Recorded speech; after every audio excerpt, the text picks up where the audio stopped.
All right, we're gonna go ahead and get started with our first speaker of this fall semester. Very excited to have Miss Deborah Tamai over.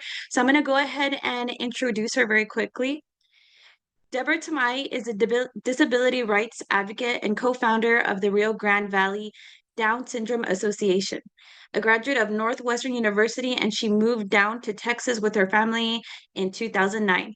Since her youngest child was diagnosed with Down syndrome in 2011, Deborah has worked to educate herself and other parents about advocacy, person-centered planning, inclusive education, and more. Deborah was privileged to present at TED McAllen 2015 about breaking barriers for individuals with Down syndrome. She has served as a parent leader with Easter Seals RGV, South Texas Parents of Children with Disabilities, and Texas Partners in Policymaking. During her years with RGVDSA, the organization has grown from 7 families to over 500 families across 5 counties. She is married to Emmett and mom to 3 great kids, Evan, Corey, and Ben. We're so excited to have you, Miss Deborah Tamai. You can go ahead and take the floor. Thank you so much.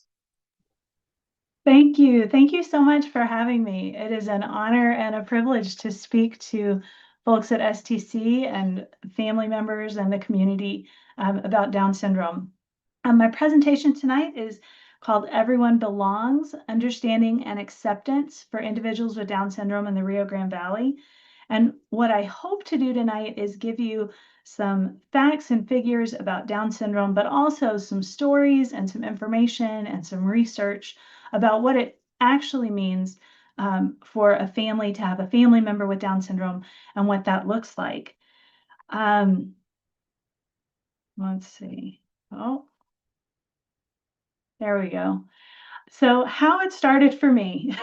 This is a picture of me and my youngest son, Ben, after he was born. When I was pregnant with Ben, I did not know that I was going to have a baby with Down syndrome. I knew that I had a chance. We did some prenatal screening and found out that we had a 1 in 19 chance of having a baby with Down syndrome. And it's funny to me now, but I didn't do any research. I just figured we would cross that bridge when we came to it. We were excited to be having another boy and looking forward to a baby. And so when he was born, the doctor said, "You know about the Down syndrome, right?" And I said, "Yes," because I knew it was a possibility. But I came home from the hospital and just Googled right away. If you have ever Googled a medical condition, you can think about the information that I might have gotten about Down syndrome, right? It's not always accurate.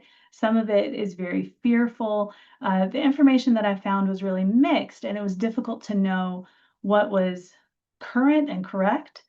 The hospital didn't give me any information, and so I was really relying on YouTube and Google, which I don't recommend in general as somebody's main sources of information.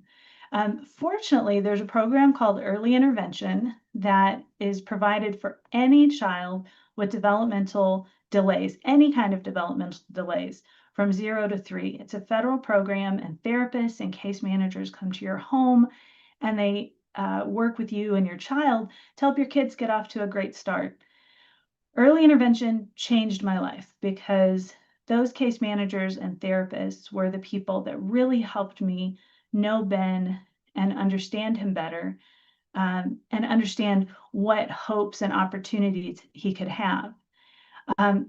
Finally, through early intervention, I asked regularly if they would connect me with another family because it was really important to me to have other people that I could talk to about how Ben was doing and how he was growing up. I wanted to know someone else who had a child with Down syndrome. And early intervention ended up connecting me with 6 other families, and one in particular. We met for a play date. Her son was a year older than Ben, and finally I found a friend and a connection. And that changed so much for me in the way that I felt as a parent. I did not feel alone. I felt like I was part of a community, a small community, but a community nonetheless. Now, so what is Down syndrome? That was my big question when I came home from the hospital. And so, according to Google, this is what you can learn about Down syndrome. People with Down syndrome have an extra 21st chromosome in each cell. The way chromosomes work is you get 23 from mom, 23 from dad, and they pair up. So you have 2 of chromosome 1, 2 of chromosome 2, 2 of chromosome 3, and so on and so forth. But for someone with Down syndrome, the 21st chromosome, somehow they get 1 extra chromosome. So instead of having 46 chromosomes, they have 47. Down syndrome occurs in 1 of every 700 births in the United States. Parents and the child do not cause it. There's no environmental factor that's been determined. There's no particular thing that's been shown to cause Down syndrome. So you can find Down syndrome in people of every ethnicity, every economic level, all around the world.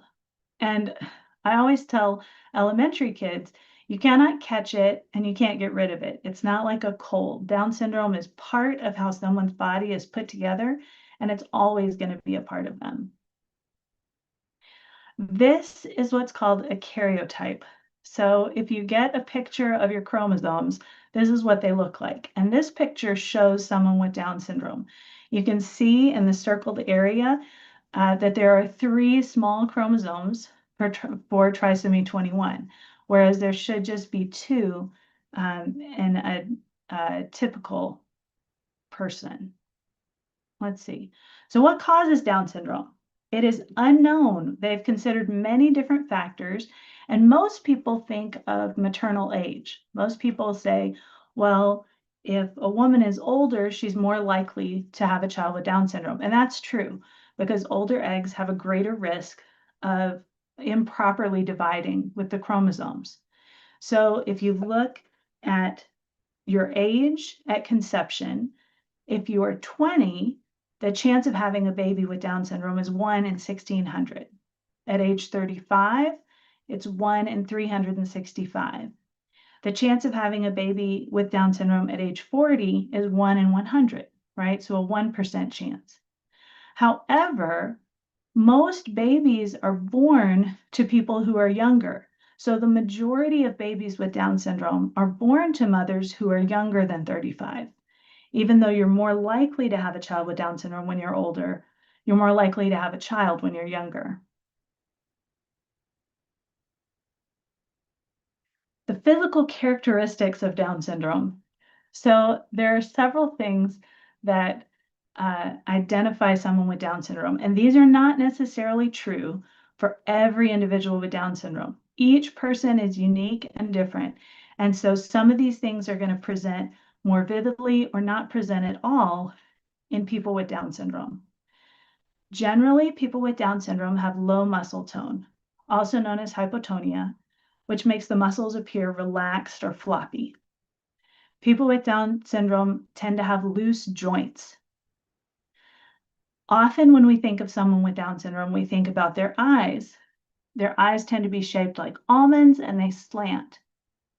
People with Down syndrome might have a flatter face and a flatter nose bridge. When you are pregnant with someone with Down syndrome, a lot of times they will look at the nose to see if that indicates Down syndrome.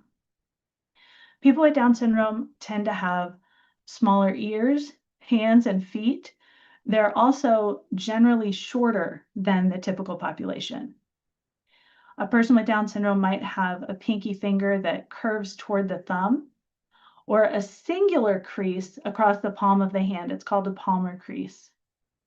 Someone with Down syndrome might also have a sandal gap, which is the space between the first toe and the second toe, your thumb toe and your next toe. People with Down syndrome might have a short neck. Their tongue might be more visible, and they might have tiny white spots on the colored part of the eye.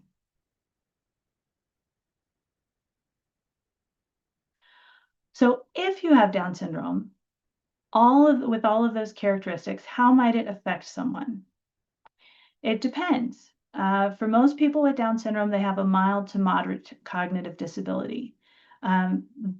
it's generally understood that someone with Down syndrome will have an IQ between 50 and 70. They might need extra help with self-care, with learning at school. They will typically have more doctor appointments because people with Down syndrome, half of people with Down syndrome are born with a congenital heart defect. In many years ago, the doctors would not perform surgery for somebody with Down syndrome, but now they do. And most of the congenital heart defects that people with Down syndrome have are easily correctable with surgery as a baby, or even surgery as a young adult, or a child with a catheter procedure. People with Down syndrome tend to have smaller ear canals, and might have trouble with their eyes or their hearing. So you'll oftentimes see people with Down syndrome who are wearing glasses or who have a hearing aid or some other device. One of the challenges for someone with Down syndrome is often communication. You don't think about it, but even if you think about low muscle tone, it takes a lot to speak. You have to be able to get the air in, you have to use your diaphragm and your lungs, you have to push the air out through by your vocal cords, you have to move your tongue and your jaw and your cheek, and you have to be able to know what you want to say and then get all of those systems to work together to speak. So a lot of times people with Down syndrome have very high receptive language. They understand what's happening, but their expressive language might be limited because it is difficult to get everything to work together to speak. People with Down syndrome often use equipment like ankle braces or a hearing aid. Some will use a talking device, an assistive communication device to help. Here is a video. I wanted to give you an example of loose joints. So we're going to just watch the beginning of this. This is my son Ben when he was probably around 1. And you'll notice when he sits up that he sits up in a strange way. Let's see this. Hey, can you sit up?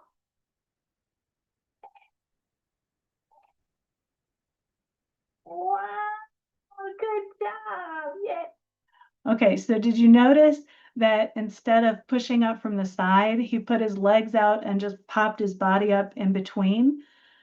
People with Down syndrome are hyper flexible. They're amazing how easily they can do the splits, how easily they can stretch. But there's some danger in that, in being quite that flexible, because it's not good for your ligaments and your joints. I wanted us to take a minute. I have some pictures here of different individuals with Down syndrome from the Rio Grande Valley. And I think it's important to recognize that even though there are physical characteristics that might be similar or the same across many individuals with Down syndrome, every person looks unique and different. Everybody looks more like their family than they look like other people with Down syndrome. So I'm going to show you just a few pictures from this video.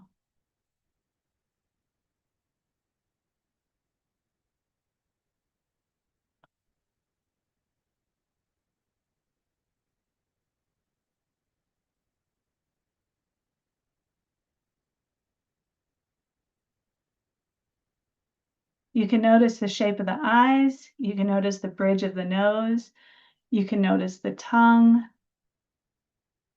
I don't have too many pictures of hands or feet, so you won't be able to notice the size of someone's extremities. But you definitely can get a sense of some of the different individuals that we have in the valley.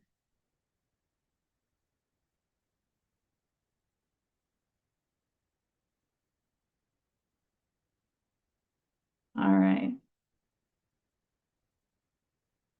Now, there are different types of Down syndrome. There are 3 different types, but one is far more common than the others. Trisomy 21 is the picture that we looked at before, where there were the 3 chromosomes for chromosome 21. 95% of people with Down syndrome have trisomy 21. Translocation Down syndrome accounts for about 3% of people with Down syndrome, and this is hereditary. It can be hereditary.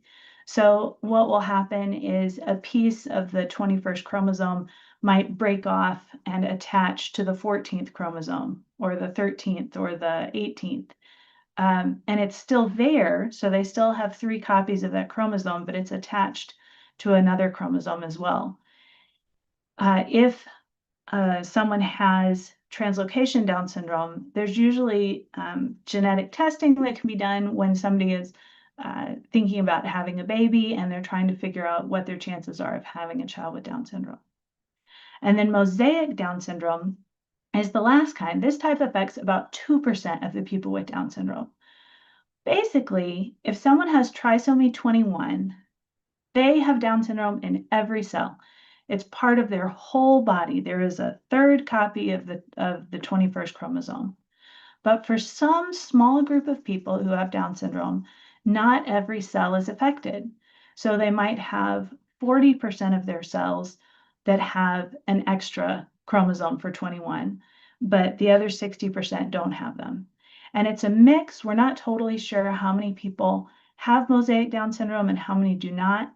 But typically it reveals itself in the same way that Down syndrome does. I've put these links up here. These aren't links, but these logos here, just so that you can have other resources if you want to look up more information about Down syndrome. The Global Down Syndrome Foundation is fantastic for medical info. The National Down Syndrome Congress is great for families and giving resources. The International Mosaic Down Syndrome Association can address specific concerns for folks with mosaic Down syndrome. And the National Down Syndrome Society also provides resources for family and advocacy. So how it's going, now that I've gone through what is Down syndrome and what's involved, everything's good. Ben is 14 years old now. He's in 8th grade. This is my family. Ben loves parkour, basketball, dance, and video games. He's a pretty typical teenager in many respects. He does not want me to follow him around. Usually when we went to a Halloween party last night, and that was what he told me. Please don't follow me around, Mom.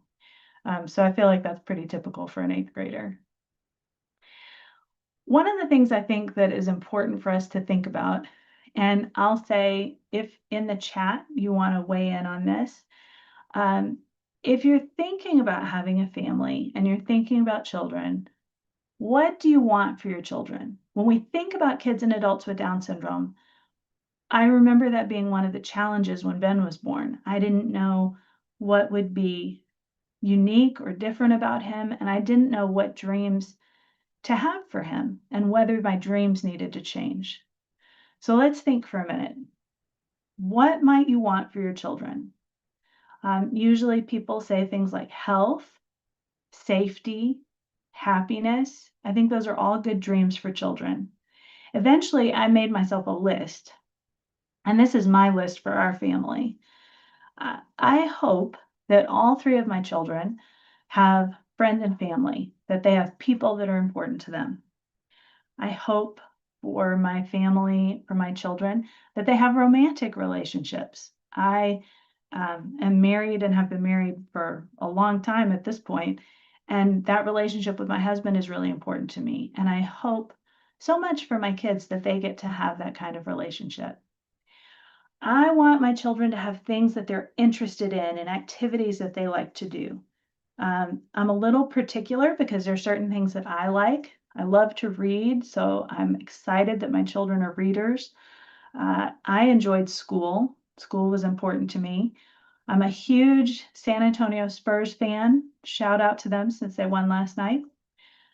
I love musical theater. I like certain kinds of music. My husband is more particular about his music. And then we are Chicago Bears fans, which is sometimes challenging. I want for my children to graduate from high school, and I want them to continue learning. I want them to be people who are lifelong learners, whether that's college, whether that's vocational training, whether that's just pursuing education and knowledge in different areas. Employment. I would like my kids to know things and to work and to be paid for their work, to have meaningful jobs. And mostly, I want them to be involved and known. I don't want them to feel isolated or alone. I'd like them to be a part of a community. Ultimately, thanks to Laura Buckner, we were able to put together a vision statement for Ben that helped us when he was younger and helps us now in terms of thinking about his life. And you can tell what's important to us when you read our mission statement. We envision Ben living a life of choice with relationships that he finds meaningful, with people he chooses to live with, in a place that he chooses to live. We envision him working and doing activities that he enjoys and in which he feels productive. And ultimately, that would be my goal for any of my children. A life with Down syndrome is a life well worth living. So we're going to talk a little bit about how we structure our community and how we structure our world to be a place that's welcoming and accepting for people with Down syndrome or other disabilities. I always think this is important. It's a lot to read, and we're not going to read the whole piece, but you should know that in our legal system, in the law, in the federal law, the Individuals with Disabilities Education Act was passed many, many years ago. And IDEA talks about what it means to have a disability. And in our law, it says that disability is a natural part of the human experience and in no way diminishes the right of individuals to participate in or contribute to society. Improving educational results for children with disabilities is an essential element of our national policy of ensuring equality of opportunity, full participation, independent living, and economic self-sufficiency for individuals with disabilities. And I love that because that casts a vision for us as a country of what we're hoping for people with disabilities. This is also part of IDEA, and this is notable. I put this in here in particular to talk about the development of infants and toddlers with disabilities, to minimize their potential for developmental delay, and to recognize the brain development that occurs during a child's first 3 years of life. This is where early intervention comes from. So what does the research say? If we're talking about how disability is a difference, but regardless of difference, we want all students and all people to have the opportunity to be a part of community and to learn. What does that look like? So what we've learned is that students with disabilities in inclusive settings, they show improvement in standardized tests, they improve their social and communication skills, their interaction with peers is improved. And what we see in the long run is that they're better prepared for activities after school is over. Because when we think about people with Down syndrome specifically in the Valley, there should be statistically around 1,200 people with Down syndrome in Hidalgo County. And some number of those are in school right now because they're under the age of 22. But the majority of people with Down syndrome in Hidalgo County are adults. And so we really want to think about a whole life for people, not just what life looks like when they're in school, but what life looks like as an adult. One of the things that we hear sometimes is that if someone with a disability or with Down syndrome is in a typical classroom, then it might affect the other learners in a negative way. And so what the research shows is that typical learners become better at accepting and valuing individual differences, that they have a more genuine capacity for friendship, and that they achieve new skills because they are working together with students who are different. When inclusive education is implemented appropriately, all students benefit. There are times when inclusion is not going to be the best fit for a specific person or individual. But I think when we think about our mindset should be that we all exist in the same world. And how can we make our world welcoming and inclusive for everyone versus segregated and separate?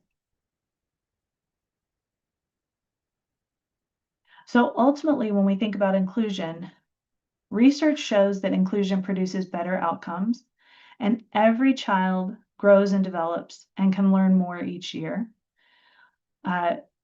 Two things that are notable for parents and for community members are that trial and error is important because we're not ever going to figure it out right away. I think sometimes people want to be welcoming, they want to be inclusive, and they want to do it the right way. And somehow that mixes up together to be really intimidating. And they think, I'm just not prepared. I don't know how to do it right. And they don't try. It's far better to try and then just change what you're doing, adapt how it works. If it doesn't work, try again, because we're all figuring it out. Another thing that's true for families in the Valley is that parents and family members may lack the knowledge to envision better futures for their children.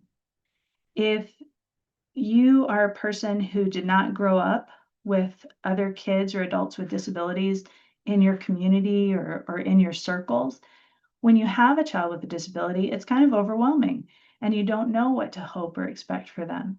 And so this is one area where, especially if I'm talking to students who are going to go into medicine, let me just encourage you that you have the opportunity to cast vision for families.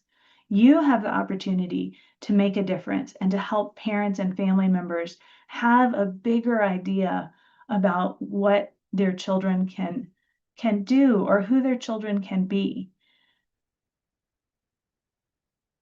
We need, I think, consistently in the Valley and consistently in the disability community, we need to make sure that we're educating families so that people can advocate for themselves and advocate for their loved ones. When we think about inclusion in the community, there's some different pieces to it. So we can't be inclusive if we don't change our language. This says people first. So I will say that there are different perspectives on language. My perspective as a parent of someone with Down syndrome is that people first language is my default. So somebody is a person first and their disability defines them secondly. So my son is a boy with Down syndrome, right? Because ultimately he's a boy and Down syndrome is just one of the characteristics he has. Now you'll find that in the adult autistic community and in the deaf community that people feel like identity first is the way to go. So adults with autism many times will just introduce themselves as autistic, very specifically identity first, because they feel like that's a key part of who they are. For people with Down syndrome, there's people first language is generally accepted versus identity first. Inclusion is not going to happen if we only see the disability and the deficits. If when we look at people and we see difference, we only see the negative pieces, that's going to make it really hard to be welcoming and accepting, right? When we look at people, we want to think about their strengths as well. Inclusion is not going to happen if we don't think about the future, right? We don't want to get trapped in just thinking about today, but we want to have a vision for a whole life. Inclusion can't happen if we think disability only happens to other people. Disability is the one minority group in the world that anyone can join at any time. Any accident could happen, you could get into a car accident or a terrible weather situation could come up and people might become disabled at any time. And so recognizing that disability is just one more area where people are different is important. We also need to think, I believe that we need to think about inclusion as a civil right, that as our IDEA states, we want to live in a society where people with disabilities are understood to just be a natural part of the human condition. And everyone should be welcome. So there are conflicting expectations when we think about inclusion and when we think about welcoming and belonging. As a parent, I find myself walking a fine line all the time. On the one hand, I want my child to be safe, but I need to balance that with a desire for him to be independent.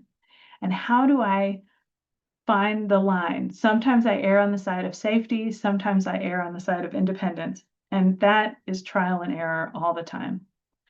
On the one hand, you want your child to be protected, especially when you're sending them off to school or they're going into a different environment. But at the same time, you want them to have the freedom to try and fail. There is a dignity in risk. Not everybody succeeds at things all the time, right? If at first you don't succeed, try again. That's a lesson we all learn about trying and working to succeed. On the one hand, when I think about other students and other kids, I want my child to have friends. But on the other hand, I'm concerned that students will bully him, right? That they will see his difference and that will change the way they treat him. On the one hand, I want my child to learn at his own pace, to understand that he does have a cognitive delay and it's going to take him longer to figure things out. On the other hand, I don't want to be satisfied with where he's at. I do want him to be challenged and continue to grow. On the one hand, I'm letting my vulnerable child out into the world and I'm scared. And on the other hand, I want my child to have the same opportunities as his siblings. I think when we look at kids and adults with disabilities, we're wrestling with strengths and abilities versus needs and challenges. And we really want to focus on somebody's strengths and abilities and then figure out the ways that we can adapt what we're doing in the world around us to work for them. The other thing I notice is I think we have a desire for kids with Down syndrome to be compliant. Individuals with Down syndrome are vulnerable to abuse as children and as adults. And sometimes that compliance leads to vulnerability because they might learn that whenever an adult tells them to do something, they should just automatically do it. You want people to be able to say no. You want people in general to be able to set limits and boundaries for themselves, to protect themselves. And so when I think about compliance, I think I want my child to be cooperative. I want him to know his own mind and I want him to cooperate and be respectful, but I don't necessarily want him to comply with everything. All right, so the effect of community. Now this is, I know I'm just throwing research at you, but this is powerful stuff because Down syndrome is an extra chromosome and it has been that since the very first person with Down syndrome was born, right? It's an extra 21st chromosome. But in 1979, research was published to look at the IQs of children who were raised in institutions versus children who were raised at home. Because before the 50s and 60s and 70s, the recommendation from Dr. Spock, from other professionals in the field, was that individuals with Down syndrome should be institutionalized. Beginning in the 50s, 60s, and 70s, families slowly began bringing their children home to raise them. And what they would find was that children with Down syndrome who were raised in institution had an average IQ of 20 to 30. Those raised at home, without particularly addressing stimulation, their IQ was 40. And those raised at home with stimulation and with effort to help them learn, they had an average IQ of 55.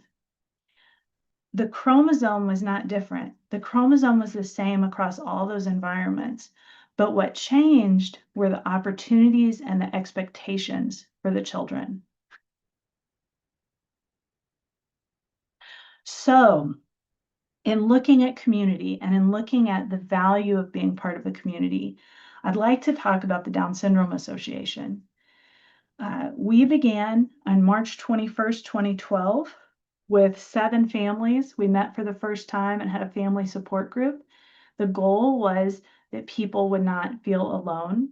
We started having monthly meetings, and in 2013, we had a Step Up for Down Syndrome walk. This year, in October 2025, just last Saturday, we had our Step Up walk, and we raised $70,000 to serve individuals with Down syndrome and their families in the Valley, and we serve over 500 families. So those families now have a way to connect, to encourage one another, and to build relationships for their children and themselves.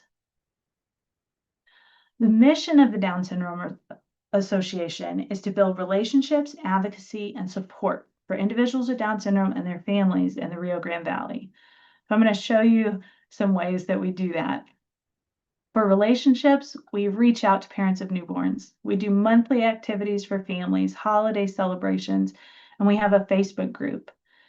You can see, here's one of our little ones on the right at a Wiggles and Giggles play date. We do a play date the first Saturday of every month for babies and toddlers with Down syndrome who are generally under the age of 6, sometimes under the age of 8. On the left-hand side, you can see 2 of our adults who helped us put baskets together. These are baskets for new families. There's information in English and in Spanish that explains about Down syndrome, what the condition is. It says congratulations. We put some onesies and some toys and some other gifts in there because we want people to feel positive about the life ahead of them. On the left, you can see a group of families that went to one of our play dates. And on the right, you can see 2 of our teenagers who are part of a karate class that meets. We're building relationships for moms and dads so that they can connect with one another, but we're also building relationships for individuals with Down syndrome with each other. So we build advocacy. We give doctors and hospitals current information about Down syndrome. We speak to schools, preschool to college, about Down syndrome. We talk about bullying. We talk about being welcoming. And then we spread awareness on our Facebook page and through activities like the walk. You can see these are some of our billboards. World Down Syndrome Day is March 21st. And so we put up billboards with different pictures of local individuals with Down syndrome because we really want to celebrate them. You can also see 2 of our siblings on the right side. These siblings went to the Capitol in Austin and advocated with representatives and state senators to talk about policies and legislation that would help their families. On the left-hand side, you can see a packet of books.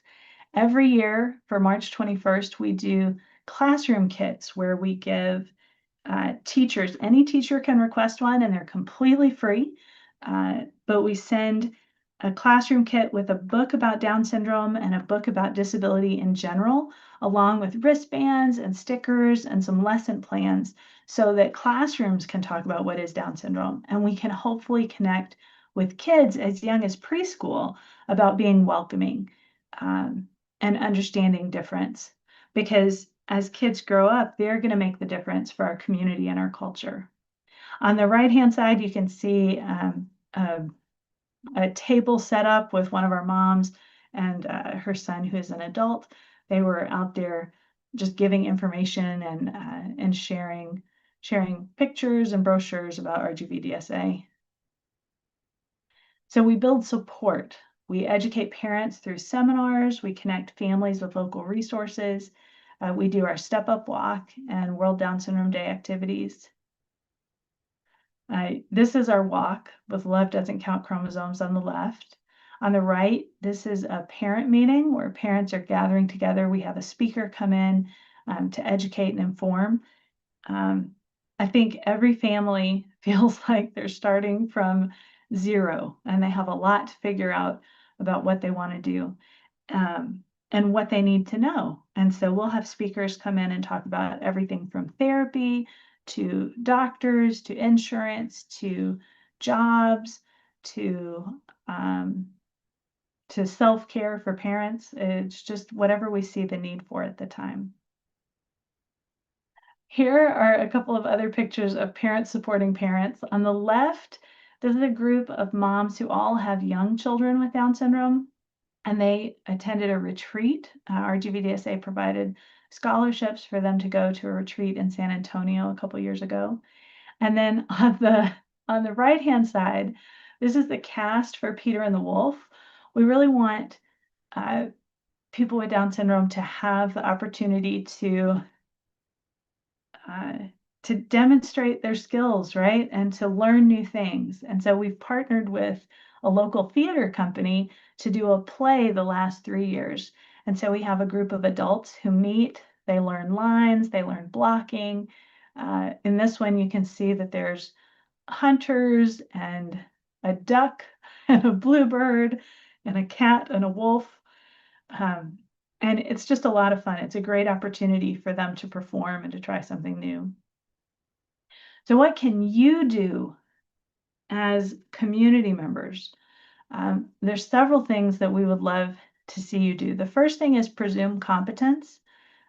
Give kids and adults with Down syndrome and other disabilities the opportunity to show you what they can do. I find that I'm often at Chick-fil-A. That's where I often am. And I really appreciate when people ask my son directly what he would like to order, because he can order for himself and he knows what he wants. But I know that there are definitely times where people try to go through me versus through him. And I'm definitely thinking through what does it mean for him to have dignity, and to decide for himself. As professionals, if you are medical professionals, if you go into medicine, we would love for you to provide information and resources to the whole family, because the whole family is trying to figure out what is happening. And sometimes grandparents are the best possible support, and sometimes they're an obstacle for kids with disabilities. And so it makes a difference as a professional to be impartial in what you share, and to also be encouraging in terms of what the possibilities are. As community members, I would encourage you to give your time, talents, or finances to any disability-related organization. Find somebody that's doing great work, and work with them to be inclusive, to provide jobs, to provide education, to provide fun activities. And in your everyday life, consider accessibility and welcome. I think sometimes we don't think about whether things are accessible until we know someone who needs things to be accessible. I have a friend whose daughter uses a wheelchair, and our city made a great effort to create some accessible park lands, and they put in some swings that worked for people in wheelchairs, but they were across the park and on the other side of the restrooms from the play structure. And so that is not truly inclusive or accessible, because if a mom goes with her child with a wheelchair, but also her typical child, how is she going to manage them both? She's not going to be in a position where she can see everybody. But that's not something you would think about if you're not living that life every day. So if you know people with disabilities, and as you interact with families who have kids and adults with disabilities, ask them, is this accessible to you? What would make it easier? Sometimes it's turning down the sound. Sometimes there's a lot of noise and that's overwhelming for people. Sometimes it's a light issue. Sometimes it's a space issue. But being deliberate about asking the questions makes a difference. And be deliberate. When you're planning an event, when you're looking at something, think through how it's going to work for people. And then keep learning. I think continuing to ask questions and to put yourself in places where you're trying to understand is a good policy for all of us as the years go by.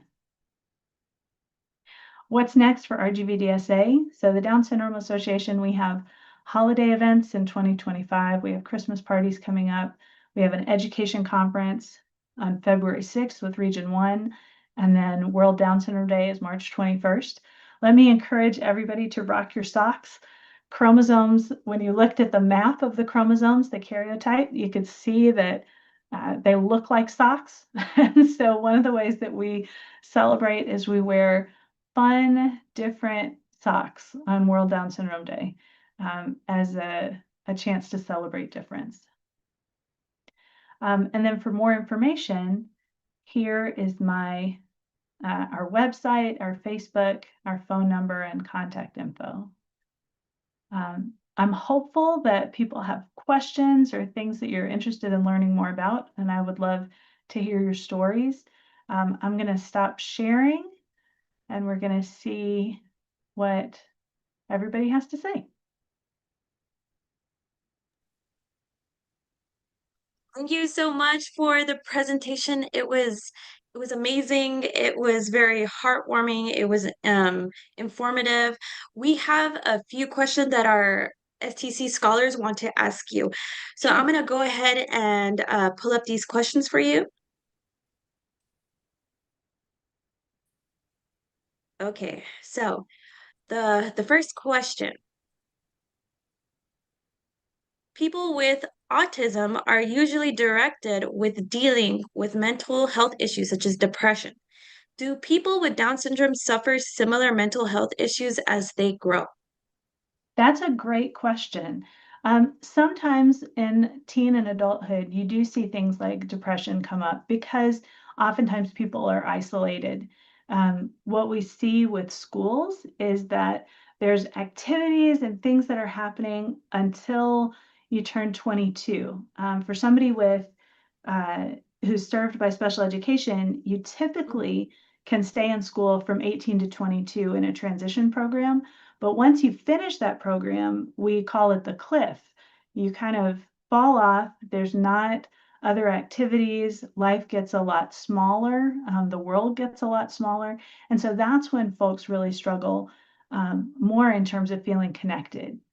Um, Another thing I will say for our teens and adults with Down syndrome is a lot of times people with Down syndrome will get into grooves. They like things to be very predictable because it's easy to understand. You know, if you have expectations that this is what my Mondays look like. Mondays are muffins, Tuesdays are tacos, you know, like if you have something straightforward, sometimes one of the challenges mental health wise is when there's a need to be flexible. Um, and our folks will struggle with being able to change direction, you know. And so that's something we actually really encourage families to practice is, you know, work on having some flexibility in what life looks like. And if you know that there's going to be a change, you know, do what you can to prepare people for that change. Did that answer the question? Yes, such a wonderful answer. Okay, let me pull up the second question.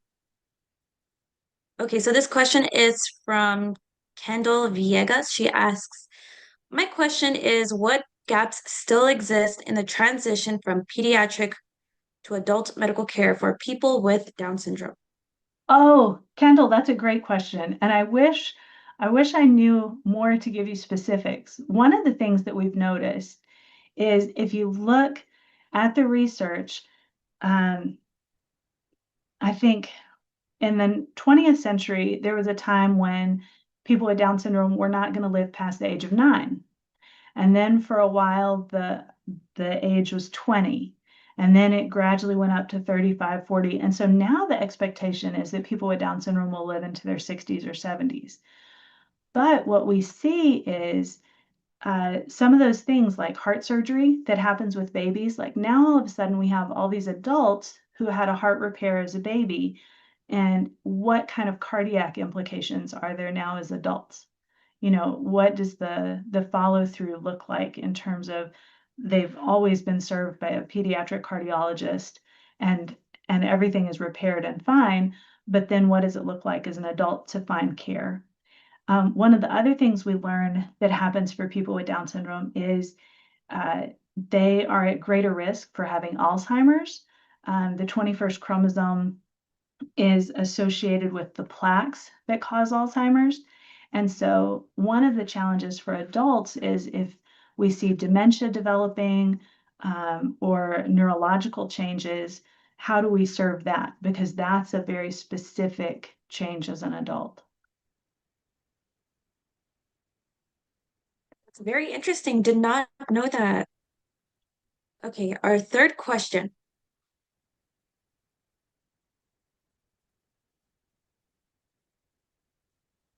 How would you rate progress in welcoming people with Down syndrome? Are we moving from mere awareness to genuine inclusion? I think we're headed in the right direction. I think over the last 14 years, so if my son is 14, over the last 14 years, I've seen the amount of community awareness grow significantly. There's a lot more disability organizations that exist right now. I'll throw out Team Mario is a great autism organization. Capable Kids works with kids with all sorts of different disabilities. Bebo's Angels. And then, of course, you have Special Olympics and Easter Seals and some of the folks that have been around for a long time. But Mhm. but I think the fact that more of these things are developing, you'll see more news coverage, you'll see more camps, you'll see more activities. I think we still struggle with genuine inclusion. A lot of times we have activities that are just for kids with disabilities versus um, kids together. And I think that's something that maybe we're figuring out what works. But I do know, I will say, so when my son was in first grade, one of the ways that we rewarded him for a good week at school was Chick-fil-A. So if he had a good week at school, he got Chick-fil-A on Fridays. And at some point, the teacher reached out and she said, some of the other kids are asking about Chick-fil-A. I said, well, we would love to meet them at Chick-fil-A. And so we're going to go to Chick-fil-A at 4 o'clock on Friday if anybody wants to come. And we had six of his friends, show up with their families at Chick-fil-A. And it was the kids' motivation to do it. I mean, it was Chick-fil-A, but it also was Ben. And when they Mhm. came, the kids all played in the play structure and it was so neat for me to see because we all sat down to eat. And at some point, Ben got up and at the time, he was really into Power Rangers. And so every so often he would want to morph, right? Like he would have to do a Power Rangers move. And it was fascinating to me because it bothered me a little bit. I thought, oh my goodness, Ben, what are you doing? But the kids were not fazed at all. I mean, they knew him, they went to school with him, he was part of their class, they knew that he liked to morph, and they just ignored him, like whatever. And then he came back and they're all talking again. And I feel like kids have a great capacity to be like welcoming and friendly and understanding. And sometimes we as adults get caught up in feeling like something is uncomfortable or embarrassing, but it's not really for the kids. So Mhm. I like to think that this generation that's coming up is going to be more inclusive. And I always think about employment, and I think there's one kid that's been in his class since preschool, and he was like the mayor of preschool. And I think someday that kid is going to have a business and he's going to hire people and he's going to know that he can hire people with Down syndrome because he knows somebody with Down syndrome and he's seen that he shows up and that he does his work. Um, and so that gives me a lot of hope. It's very nice to hear. Thank you for sharing your memories with us. It's very touching. Okay. The next question from Abigail. My question is, how can teachers or classmates best support students with Down syndrome in school? Oh, that's a good question. I think part of it is as far as teachers, um, having clear expectations, I think having routines. Again, kids with Down syndrome, they like to know that things are predictable and they like to feel successful. And so if there are ways where it's every day we do our spelling words this way, if kids can learn this is how we do it, um, they're going to feel more successful and feel more connected to the other kids in the class because it's predictable and understandable. I think for kids with Down syndrome, they also tend to be very visually oriented and also very emotionally in tune. And so the way other students can help is really by just being an encouragement. Like, hey, here's a fist bump, way to go. Keep trying, you're doing a great job. High five, it's good to see you. Being seen and being known makes a world of difference for people in terms of their comfort level. And then for teachers, part of it is kind of looking at the learning profile for someone with Down syndrome. Okay, this person is going to learn best if I have a visual model. If I just lecture, it's going to go right over their head. But what manipulative things do I need to have on hand? Mhm. And how can I make that work for this child? Thank you so much. Our next question.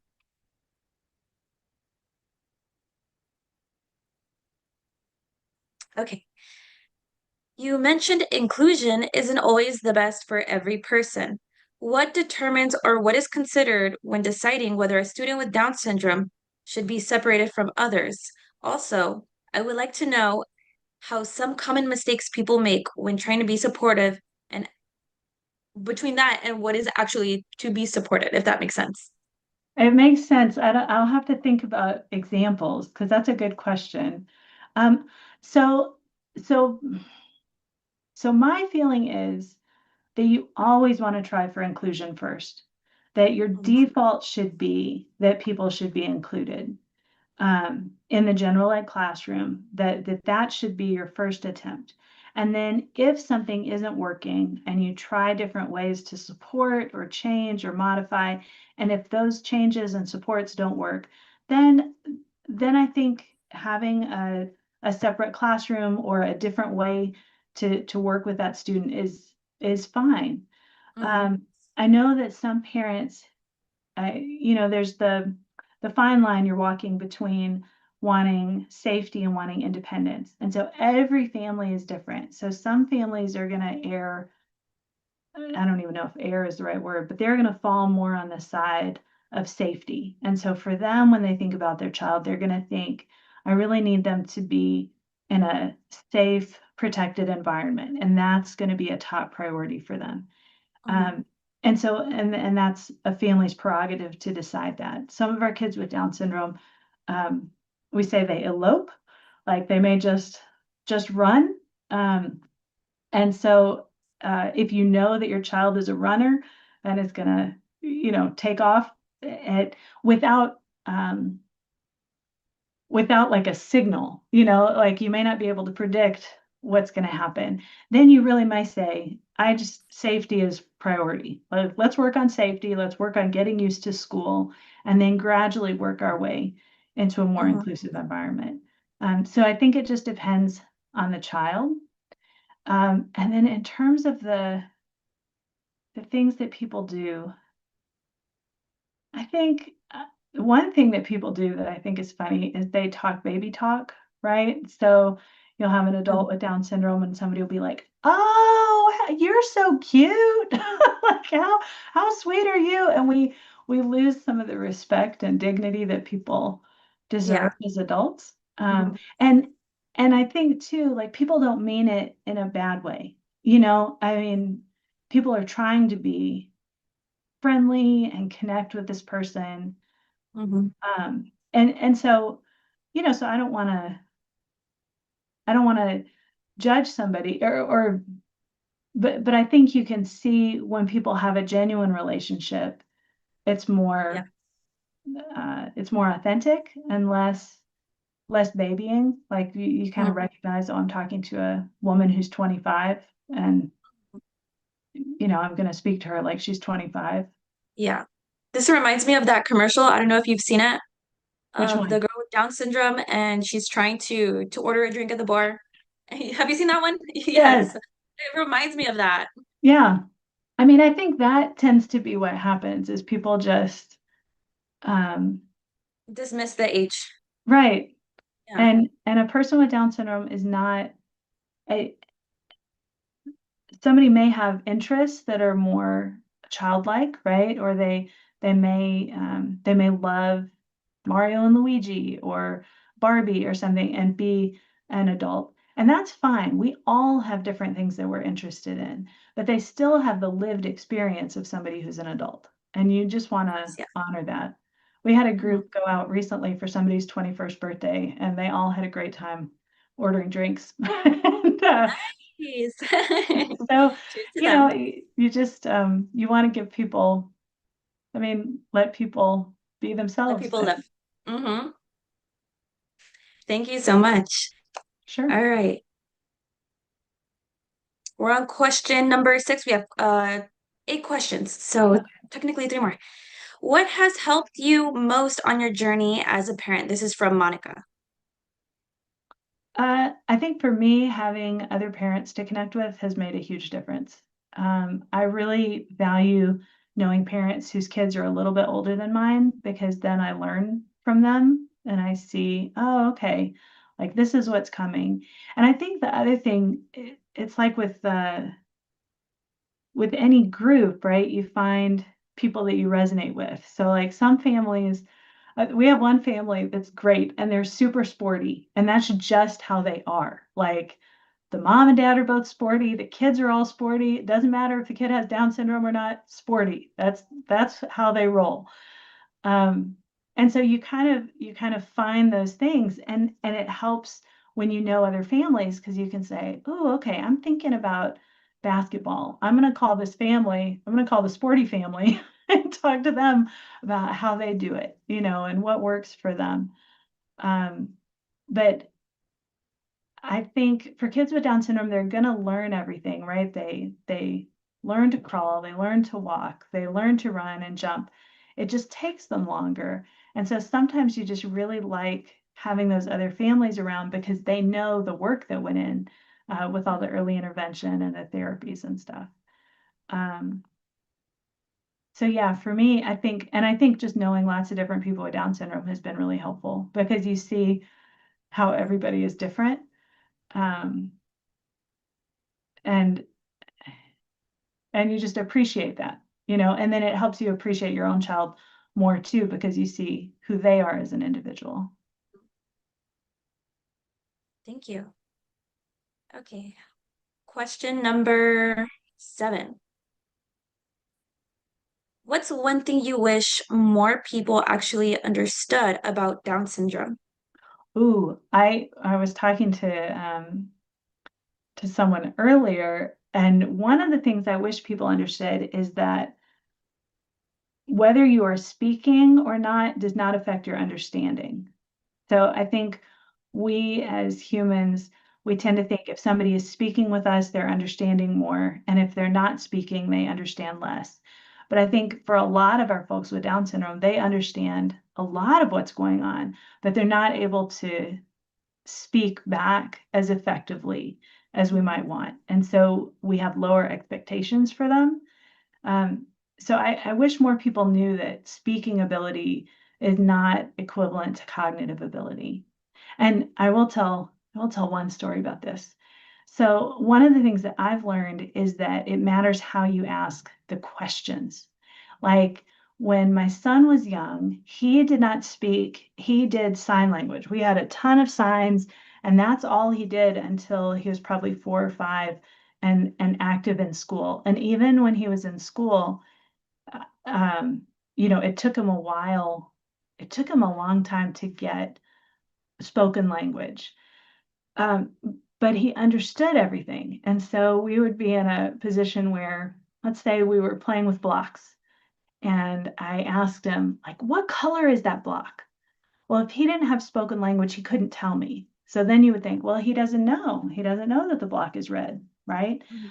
But if I would hold the blocks in front of him, and let's say I had a red, a yellow, and a blue block, hey, can you give me the red block? And then he could pick up the red block and hand it to me. He knows, he's demonstrating knowledge. It's in there. It's just, I was asking the question in a way that he couldn't answer, right? So I feel like I wish people would know that um, verbal ability and cognition are not the same, and also that we need to be mindful of how we ask the questions because people know more than we think they do. Mm, wonderful. Okay, our last question. This is from Elizabeth. I would like to know how some common mistakes people make when trying to be supportive and actually, oh, it looks like a repeat. I'm so sorry. No, it's all Oh, right. it looks like we're done. We're done asking questions. Well, those Yes, it were looks some like good we're done. questions. Yes, they were wonderful. And thank you so much for providing these insightful answers. The presentation was amazing.